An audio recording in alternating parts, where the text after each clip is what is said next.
आपने नेताजी और समाजवादियों का नाम क्यों नहीं लिखा? जिन लोगों ने फिल्म देखी होगी, अगर यूट्यूब, नेटफ्लिक्स तमाम प्लेटफॉर्म है, और आखिरी में यही आता है कि एक पिछड़ी जाति की सरकार आई, उसने पूनम देवी पर मुकदमे वापस लिए, और न केवल मुकदमे वापस लिए बल्कि छुड़वाया। और हमें खुशी इस बात की कि नेताजी ने उनके साथ जो व्यवहार हुआ, जो अपमान हुआ था, उसको सम्मान बदलने के लिए नेताजी ने और समाजवादी पार्टी ने लोकसभा में पहुंचाने का काम किया। और ये शर्त थी, बहुत लोग इतिहास से नहीं जानते होंगे, वो शर्त ये थी जब आत्मसमर्पण हुआ था, उस समय मुख्यमंत्री अर्जुन सिंह जी थे, और उस समय आत्मसमर्पण हुआ था कि जो डाकू इस समय आत्मसमर्पण कर रहे हैं, इन सब को छोड़ दिया जाएगा। उस समय जिन ने आत्मसमर्पण किया था, सब जगह छोड़ दिए गए थे कि पूनम देवी को आगे फूट जाए भैया अन्य को तेरा को। इसीलिए उसी आधार पर नेताजी ने उनके केस वापस लेकर के लोकसभा में भी पहुंचाने का काम किया। जहाँ इतिहास ये है, कहीं अगर आज के समय पर हम लोग कहीं मुगले आजम का नाम ले दें तो न जाने कितनों को परेशानी हो जाएगी। ये समय ऐसा है कि इतिहास को अलग अलग तरीके से देख रहे हैं लोग, और इस समय पर अगर हम लोग कहीं ये कह दें कि मुगले आजम की फिल्म बनाने वाला वो पैदा अगर हुआ था तो अपने इटावाई में पैदा हुए थे के आज से, शायद वैसी फिल्म कभी नहीं बनी होगी जो मुगले आजम की फिल्म बनी है। उसको बनने में भी न जाने कितने भैया फोटो खींच दो। ये भी इतिहास है इटावा और हमारा आपका औरिया का। जहाँ ये इतिहास है, वही ये भी है कि बहुजन समाज पार्टी के संस्थापक को अगर लोकसभा में किसी ने पहुंचाया था तो यही के मतदाता खड़े हुए हैं। ऊपर उठाओ, ऊपर वो जीत नहीं पा रहे थे कहीं से, वो नहीं जीत पा रहे थे कहीं। वो राजनीतिक परिस्थितियां कैसी थी, हमारे पूर्व सांसद आदरणीय राम सिंह साकी जी बैठे, इनके सामने नहीं कहना चाहिए, लेकिन ये बात इतिहास में कि उस समय पर संस्थापक जी को, काशी राज जी को अगर जिताने का काम किसी ने किया था तो नेताजी और समाजवादी लोगों ने लोकसभा में।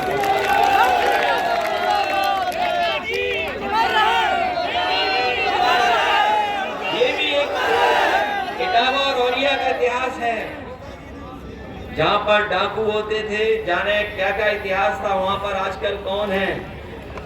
आजकल आवाज बब्बर शेरों की आती है। ये लाइन सफारी जो बनी है देश की पहली है, पहली लाइन सफारी है जहाँ पर शेर पैदा हो रहे हैं, जहाँ पर कभी डाकू बनते थे लोग, डाकू बनते थे, वहां पर आजकल शेर पैदा हो रहे हैं। और अभी सुनने में आया 1 महीना हुआ नहीं है, 3 शेर और पैदा हो गए वहां पर। जब गोरखपुर वालों को शेर चाहिए था, गोरखपुर वालों को शेर चाहिए था, तो हमारे पत्रकार साथी जानते होंगे, शेरों को किसी ने खाना खिलाया तो इटावा वालों ने खाना खिलाया था। वही शेर गए हैं गोरखपुर, डांट रहे वहाँ पे भी। और वो गोरखपुर वाले ऐसे हैं कि वो शेर को खुले में नहीं रख सकते हैं। जो गोरखपुर वाले हैं वो शेर को खुले में नहीं रख पा रहे हैं, रखा है। लेकिन हमारी इटावा की लाइन सफारी ऐसी है जहाँ पिंजरों में नहीं रखना है, शेरों को खुले में छोड़ना है। इसलिए एक ये भी इतिहास है, इसलिए मैं आप सबको कहना चाहता हूँ कि बाबा साहब भीमराव अम्बेडकर जी की आज प्रतिमा लगा कर हम लोगों को उस विचारधारा से जोड़ कर हमारे सांसद और उनके साथियों ने बहुत बड़ा काम किया है, क्योंकि बाबा साहब भीमराव अम्बेडकर जी का इतिहास पढ़ते होंगे हम और आप, तो उनसे बड़ा स्कॉलर, उनसे बड़ा इकोनॉमिस्ट, उनसे बड़ा सोशल रिफॉर्मर, समाज सुधारक, अर्थशास्त्री और अधिवक्ता इतना जानकार कोई नहीं रहा। इसीलिए वो संविधान सभा के अध्यक्ष बने। न केवल वो संविधान सभा के अध्यक्ष बने, जिस समय वो बने हैं इसीलिए बनाया गया था कि उनके बनने से सबसे अच्छा हमारा संविधान बनेगा, और उन्हीं का योगदान है कि आज हमें दुनिया का सबसे शानदार संविधान मिला है। वो संविधान इसलिए भी बनाने में कामयाब हुए क्योंकि उन्होंने जीवन भर भेदभाव देखा था, बचपन से लेकर के और पूरी उम्र उन्होंने भेदभाव देखा। उनके बारे में जिन्होंने पढ़ा होगा वो जानते होंगे कि जब स्कूल की कक्षा में जाते थे उस समय भी उन्हें भेदभाव का सामना करना पड़ता था। अगर तालाब जहाँ पर जानवर पानी पी सकते थे वहां पर भी पानी अलाउ नहीं था, लेने नहीं जा सकते थे। इतना बड़ा भेदभाव था,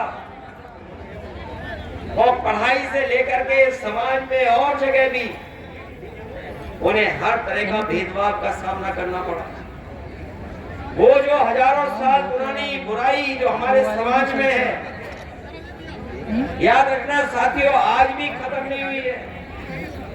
और इसलिए खत्म नहीं हुई है क्योंकि बुराई को बढ़ाने वाले लोग आज भी समाज में हैं।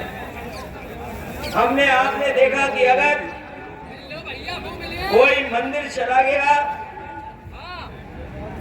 तो मंदिर में जाने की आपको इजाजत नहीं थी। बहुत सारे मंदिरों में कोई घुस नहीं सकता था, और अगर घुस जाता था तो उसे सजा मिलती थी। न केवल सजा बल्कि दूसरी भावना से भी देखा जाता था। इस तरीके से आदमी को आदमी से इस तरह की घृणा करना दुनिया में कहीं नहीं देखा जाता है, केवल हमारे देश में देखा जाता है।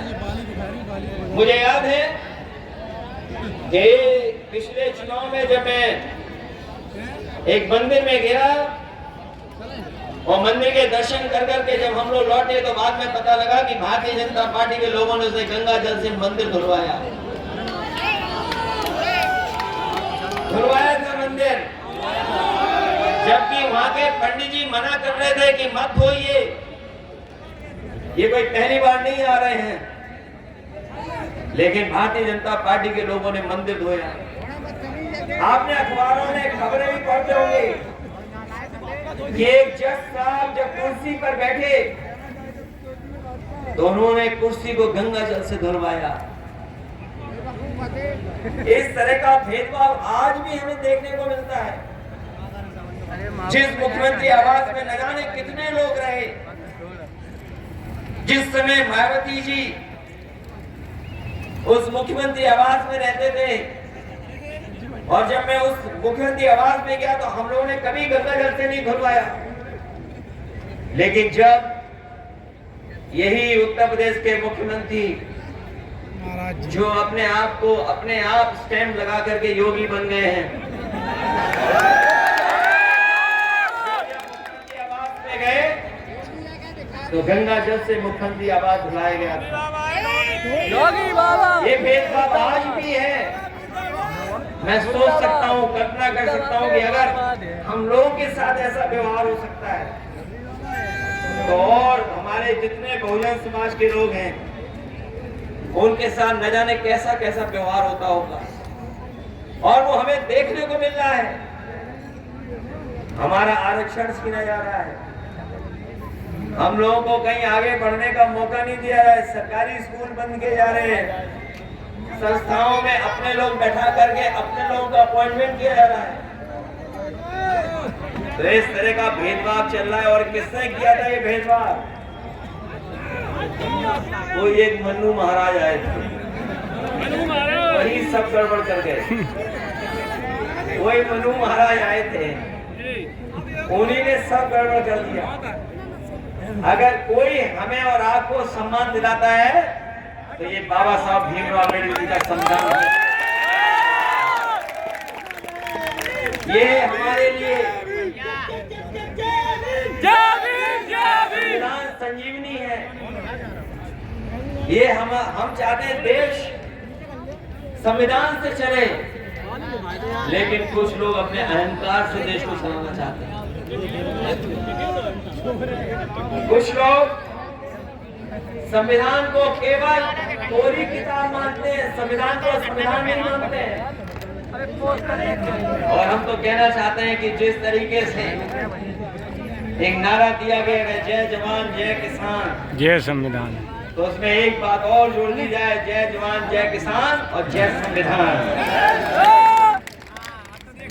ये संविधान हमारे लिए बुनियाद है, बुनियाद। ये बुनियाद है हमारे लिए जो बाबा साहब भीमराव अम्बेडकर जी ने दिया। ये संविधान हमारे लिए कर्म ग्रंथ है। ये जो लोग अपने मन विधान से चलाना चाहते हैं,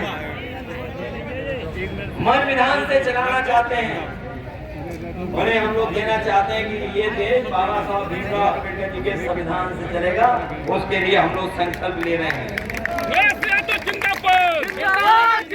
संविधान हमें हक दिलाता है, हक दिलाता है हमें और आपको। संविधान हमें हक दिलाता है। जो लोग हमारा आपका हक मानना चाहते हैं, वही लोग संविधान विरोधी हैं। और याद रखना, अगर संविधान कमजोर होगा तो हमारा लोकतंत्र कमजोर होगा, और लोकतंत्र कमजोर होगा तो तानाशाही आएगी। और ये देश को एक तंत्र के लिए, एक तंत्र की तरफ ले जाना चाहते हैं। जो लोग मन विधान से चलना चाहते हैं, वो एक तंत्र की तरफ ले जाना चाहते हैं, तभी वो एक रंगी हैं। वो लोकतंत्र के पक्ष लोग नहीं हैं, नारंगी है, नारंगी। और याद रखना, जब कभी भी हमारे ऊपर कभी संकट आता है तो संविधान ही हमारा रक्षा कवच बनकर के हमारी मदद करता है।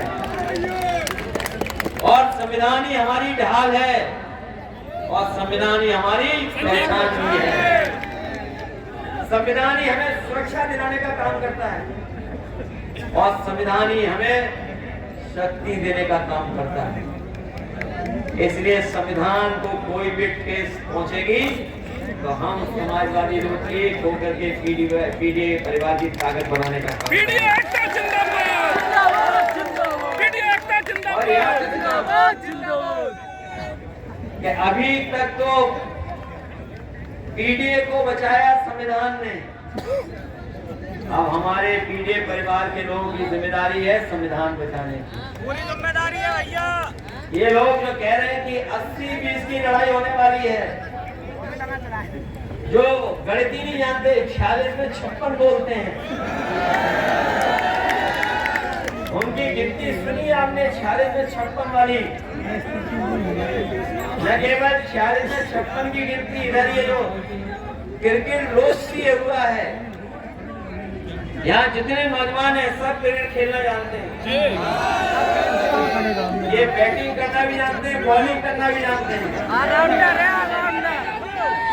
लेकिन बताओ, हमारे मुख्यमंत्री जो कभी क्रिकेट खेलते हुए देखा है? उनका एक बार हमने भी देखा क्रिकेट खेलते हुए, और 3 बार टप्पा मारी तब भी मार नहीं पाए। और न केवल उन्हें क्रिकेट खेलते हुए हम लोगों ने देखा है, बल्कि हम लोगों ने उन्हें एक टांग पर खड़े होकर के योगा करते हुए, और कितनी बड़ी बड़ी बातें कर रहे हैं। सोचा कभी आपने, कितनी बड़ी बड़ी बातें कर रहे हैं कि देश को हम और प्रदेश को $1 ट्रिलियन की इकोनॉमी बना देंगे। जीरो नहीं पता ट्रिलियन में कितने होंगे। $1 ट्रिलियन जो बोल रहे हैं वो इसलिए बोल रहे हैं कि गरीब हमारा समझे ही नहीं कि ट्रिलियन क्या होता है।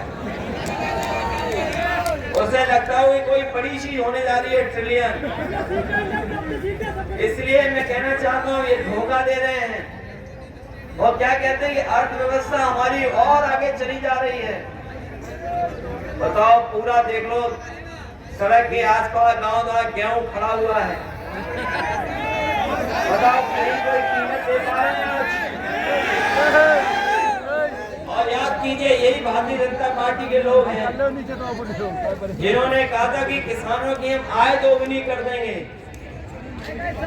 बताओ ये गेहूं लेकर के आए हो, क्या आय दोगुनी हो गई तुम्हारी? और आय दोगुना का कौन सा हिसाब किताब लगाएंगे भारतीय जनता पार्टी?